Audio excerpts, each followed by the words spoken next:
While the history of Europe is well understood and documented, Indochina has remained mysterious. The dense jungles of Laos harbor small towns and sparsely populated regions where literacy and record-keeping are just gaining popularity. And so, when the first explorers found thousands of massive stone jars, stretching across hundreds of miles, the questions of who could have done them and why they were made was not easy to answer. Thousands of giant stone jars are scattered throughout the lowlands of Xin Kuan, Laos, forming one of the most bizarre archaeological collections in the world, with enigmatic formations ranging from a simple vase to several groups of hundreds. Often referred to as the Southeast Asian version of Stonehenge, the Plain of the Jars continues to fascinate and interrogate archaeologists and scientists since its discovery in 1930.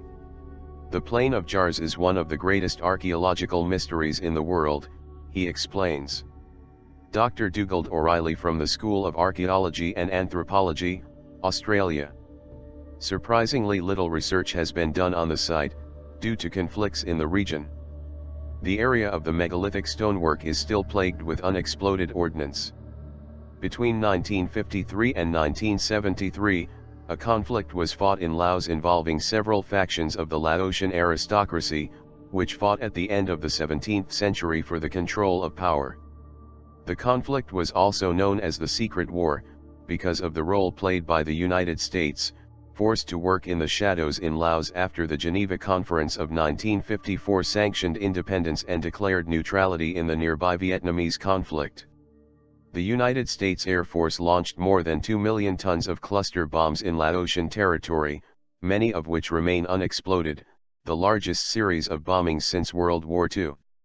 Although much is known about the recent history of the Plain of Jars, the simple past of the site remains an enigma for archaeologists. Study plans began in 1930.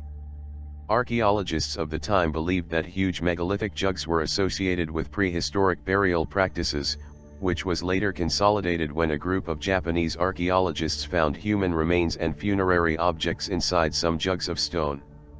They are not just ordinary vases, some vases are alone, while others appear in groups ranging from a few to several hundred. They are everywhere from the lower hills around the central plain to the valleys of the highlands. More than 60 sites of these containers have been discovered in the Plain of the Jars, tactically on a high ground. The main site, which is also one of the largest with more than 250 jars, is known as Ban Ang, or Site 1. These jars weigh up to 13 tons each and are from 1 to 3 meters high with a diameter of up to 2.5 meters. Although jars with a lid have not been found in place, most have lip borders, which may indicate that most endured a cover made from perishable materials. Several stone tops have been found with carvings of figures that are believed to be of monkeys, tigers, and frogs. But what was the purpose of the jugs? Orthodox archaeology dates the Plain of the Jars at the beginning of the Iron Age, approximately 500 BC to 800 AD. Most jars are made of sandstone and others of granite. Granite is one of the hardest materials on the planet. It is clear that the people who made these structures had an excellent knowledge of the right material and techniques. According to the research of foreign archaeologists and some parts of the Lao investigation, they came to the same conclusion that a drill class was used. They were not molded because these stones in that period were soft stones and they have been hollowed out for many years. An old burial site? Although the results of the series of excavations seem to corroborate the theories of the archaeologists, there is no solid evidence to prove their claims about the actual purpose of the stone vessels in Xin Kuan. What is certain for many is that these urns have somehow been used in funeral practices dating back to 2,000 years ago. The theory that the entire archaeological zone was once an old cemetery was originally conceived by the French archaeologist Madeleine Coligny.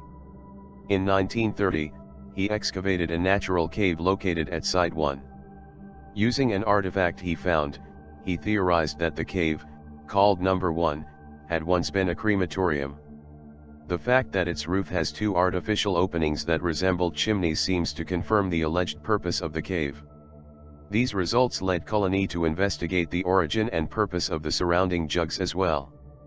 What the archaeologist found later gave credence to his theory. Several stone discs were discovered near the jars to serve as tombstones. He also found some grains, teeth, and fragments of human bones inside the jugs, all of which showed signs of burns. As for the pits that surround most of the stone jugs, Coligny presumes that they were used to bury the bodies that were not burned. Local folklore says that the area used to be inhabited by a race of giants, and that its king Kuncheng held a celebration after a victorious battle in a long and brutal war.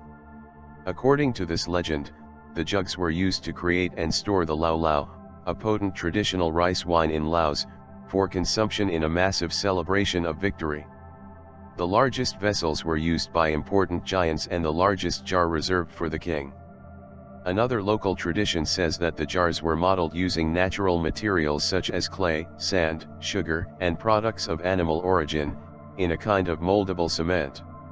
The locals believe that the cave known as number 1 of the site was actually a kiln in which the jars were produced. The frogman or the squat man. Although most of the jugs are undecorated, there is a single jug that is adorned with a carving found inside one, often called frogman. The engraving is sometimes compared to the cave paintings of Hua Mountain, due to the similarities in style. The painting offers hundreds of human and animal figures, some of which are especially large compared to the other figures. Does this mean the jars on the plain of jars were built during or after the event of the squatting man that many relate to an important astronomical event in antiquity? Were the jars originally used as energy storage devices? It is possible that the jugs had many uses throughout history, perhaps originally made for the storage of something, but later it was used as a burial urn. Perhaps some future archaeological work reveals the who and the why of these stone jars, but do not hold your breath. Decades of war and, more recently, the unloading of unexploded ordnance by the United States pilots who returned to their bases in Vietnam have made the area one of the most dangerous places on Earth. Every year, people die or lose their legs, arms and eyes due to these hidden bombs. This is a double-edged sword as it not only prevents archaeologists from exploring the intact jars but also prevents these artifacts from being looted by treasure hunters. Meanwhile, the huge jugs will continue to wait for the giants to celebrate another war won, a war in which surely you would not want to be.